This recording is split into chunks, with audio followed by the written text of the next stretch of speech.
Free will. Opportunity for ascent. BD number 7348. April 28, 1959. Your will is not subject to compulsion, neither on earth nor in the kingdom of the beyond. That is why it is so difficult for you to arrive at perfection, because spiritually you may not be influenced such that you effectively will be forced into implementing actions which will benefit your soul.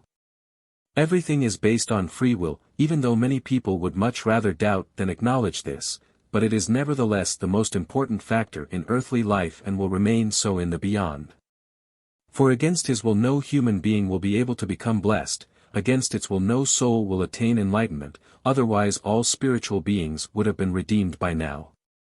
But free will is part of the being created by me, or I would have created something imperfect, and that can never happen.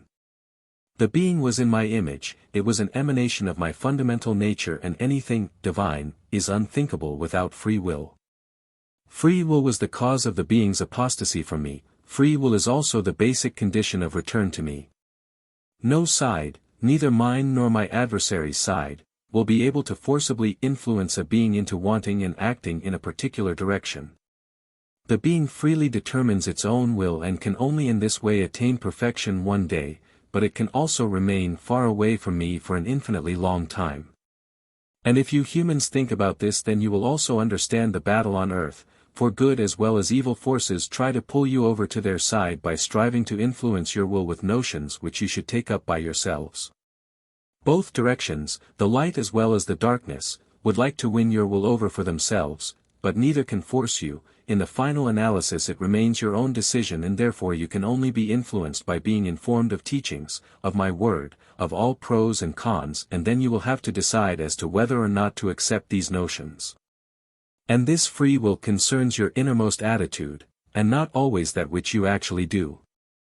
You can also be prevented from implementing your will, but the innermost intention and thinking are decisive for the direction of your will, and accordingly your will affects your soul and promotes or prevents its perfection. But free will is a divine attribute, it identifies the human being as a being which once originated from me, which I created as a totally free entity that was not intended to be different than its creator, and which would also have remained in this perfection had it not misused its free will, but for which it had to have the capacity, or the being could not be called free. This is why the process of returning the spiritual beings is a work which will extend through eternities, because freedom of will is the crucial factor, since the being will never be forced to decide for or against me. It has to remain completely free. However, greater than great will be the bliss of the being which voluntarily finds its way back to me one day, which turns its will in the right direction so that it will return home to the one from whom it once came forth in all perfection. Amen.